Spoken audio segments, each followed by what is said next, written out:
다음은 임종하는 과정에 대해서 말씀드리겠습니다. 사실 저희가 스님이다 보니까 사람들이 이제 가족 중에 특히 이제 연로하신 부모님이나 이런 분들이 이제 돌아가실 때, 또 많이 오랫동안 아프신 분들이 돌아가실 때는 스님한테 와서 스님 지금 상태가 이런데 얼마나 계시겠습니까? 하고 묻는 경우가 많아요. 그래서 사실 그 임종을 앞두고 우리가 그분이 극락왕생을 하는 일이 너무나 중요하기 때문에 한 분이 가족 중에 한 분이 극락왕생함으로써 온 가족이 다 성불할 수 있는 인이 되는 것입니다.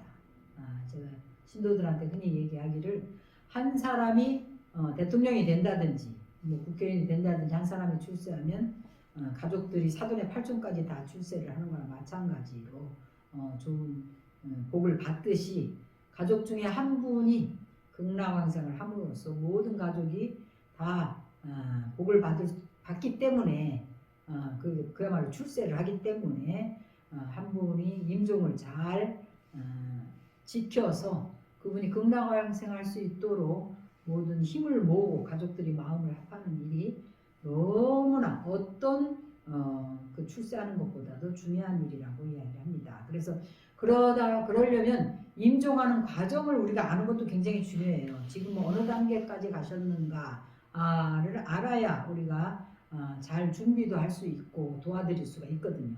그래서 불교에서는 임종 과정을 지금까지 살아온 삶의 전 과정을 보여주는 시간으로 임종은 감각이 죽고 몸의 의식이 소멸되고 숨이 멎으며 환각을 느끼기도 하는 때입니다.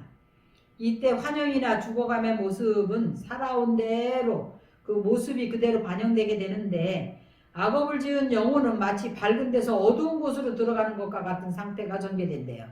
그래서 지옥 같은 데로 가게 되면 막 구덩이로 빠지는 듯한, 그리고 어둠침침한 빛으로 막 빨려 들어가는 것 같은 그런 느낌이 든다는 거예요. 반대로 선업을 많이 닦은 사람은 아름답고 환희에 찬 즐거운 환영이 나타나며 영혼의 실체도 어둠 속에서 광명의 세계로 들어가는 것과 같은 아주 밝은 빛을 따라가게 된다고 그래요. 그래서 사망자의 표정도 아주 밝고 편안해지는 거예요. 그래서 돌아가실 때 보면은 우리가 임종을 잘 도와드리면 굉장히 편안한 모습으로 가는 경우를 많이 봤습니다. 그리고 특히 이제 존염연부를 하다 보면 몸이 굳지를 않는다 그래요. 그리고 또 몸에서 전단향내가 올라오는 그런 모습들을 보는데 그거는 반드시 극락왕생하는 그런 징조이기도 합니다. 그래서 아기는 죽음의 찰나에도 마치 꿈속에서처럼 무섭고 귀괴한 환상을 보게 되고 혼미한 생각으로 범했던 악업의 환상들이 발동을 해갖고 암흑세계가 펼쳐지며 괴로운 죽음을 면치 못하게 됩니다. 그렇기 때문에 굉장히 얼굴 표정이 무섭고 질려있는 표정으로 돌아가시는 분들이 가끔 있어요. 그거는 이제 그런 악업이 현존해서 그런 거죠. 평소에도 악업을 이제 지은 그런 부분이 있는 거예요. 대신 선업을 지은 사람은 기쁜 현상이 전개되고 태연하고 근심 없이 즐거운 상태에서 별세하게 됩니다. 그 이유를 현식경이라는 경전이 있어요. 현식경에서는 중생이 임종할 때 복업에 자량이 있는 자는 본래의 시야를 버리고 천상의 오묘한 시야를 얻어서 마치 자는 듯이 안온하게 목숨을 버린 결과 임종자는 영혼 안에서 한없이 아름다운 상상과 맑고 깨끗한 생각만이 떠오르기 때문에 밝은 표정과 좋은 과보를 선택할 수 있는 지혜가 나타난다고 현식경에서 말씀하셨어요. 반면에 악업을 행한 자는 목숨이 다할 때 몹시 괴로워하면서 온갖 지옥을 보게 되는데 그곳에 감흥하여 들어가는 자는 발이 위쪽으로 향하면서 아래로 거꾸러지는 듯 하다는 거예요. 그리고 이렇게 이렇게 밑으로 구덩이로 빠져들어가는 듯한 그런 느낌을 받는 거죠. 미래의 과보 역시 자신의 행위에 맞는 가치의 과를 받게 될 것이라고 했습니다. 몸이 늙어가면 번뇌의 힘도 점점 힘을 잃어가면서 마음은 마치 어린아이같이 순수해지고 마침내 5대가 해체되면서 몸이 죽어갑니다.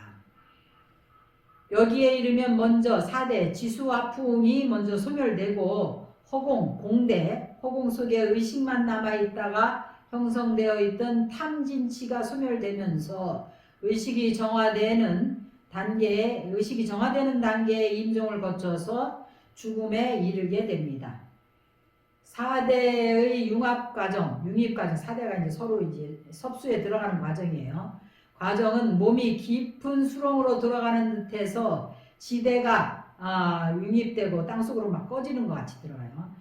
원기가 빠져나가고 수분이 마르는 수대의 융입. 그래서 입술이 막 타고 혀가 막 갈라지고 이럽니다. 그래서 몸이 냉해지고 온도가 없어져 상실되어가는 화대의 융입 과정. 그래서 몸이 차가워지겠죠. 아래부터 이렇게 차가워지면은 좋은데 상삼도로 가는 거예요. 근데 윗부분부터 차가워지면 이게 아래로 사막도로 떨어지는 그런 증거입니다. 현상입니다.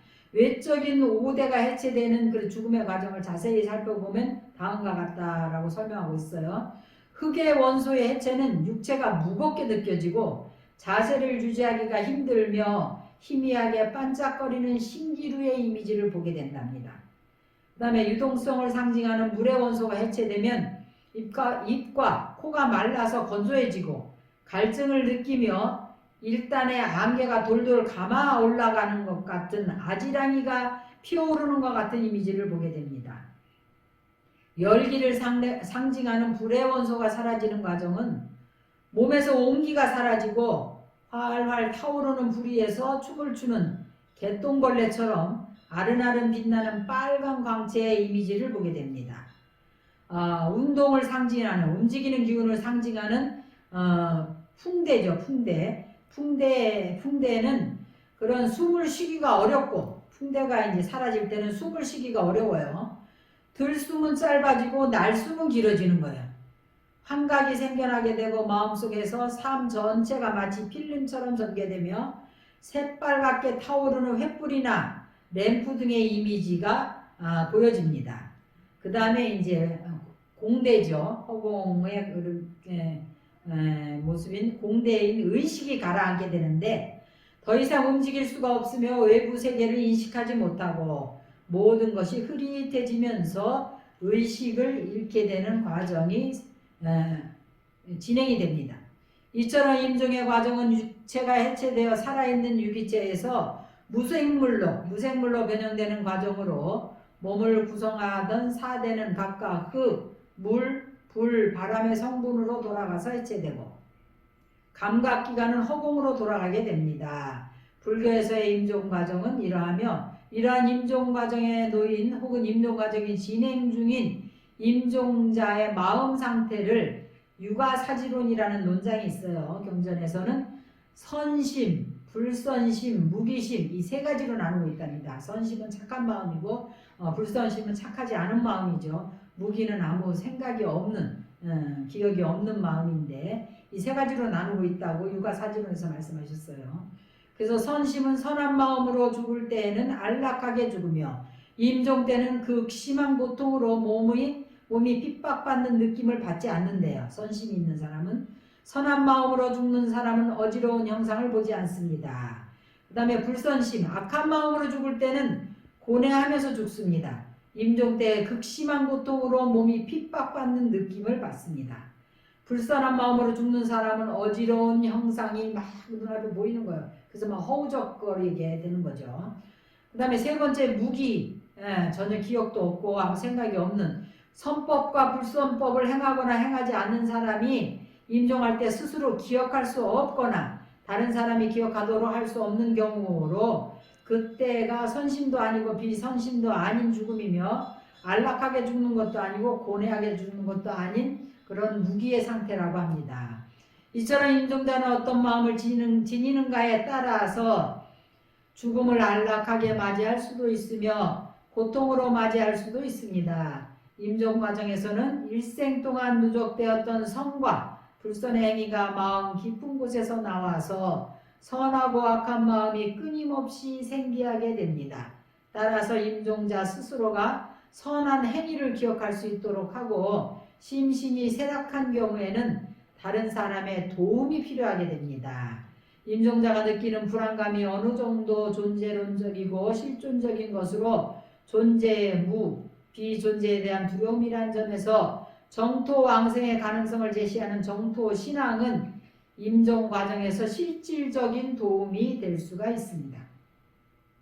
과한무량수경에서는 선업을 수습한 적이 없는 사람이라도 선지식의 도움을 받아 왕생할 수 있다고 선지식의 도움을 받으면 왕생할 수 있다고 관무량수경에서 말하고 있어요. 그렇기 때문에 우리가 49제나 스님들이 임종을 도와주는 것은 너무나 중요한 일입니다. 그래서 선지식이 이끌어줌으로써 아무리 악업을 지은 사람이라도 극락왕생할 수 있다는 가르침은 임종자에게 안락한 죽음, 더 나아가 극락세계로 왕생할 수 있는 가능성을 보여준다는 점에서 조념연불, 옆에서 왕생할 수 있도록 도와주는 조념연불의 중요성을 이야기할 수가 있습니다.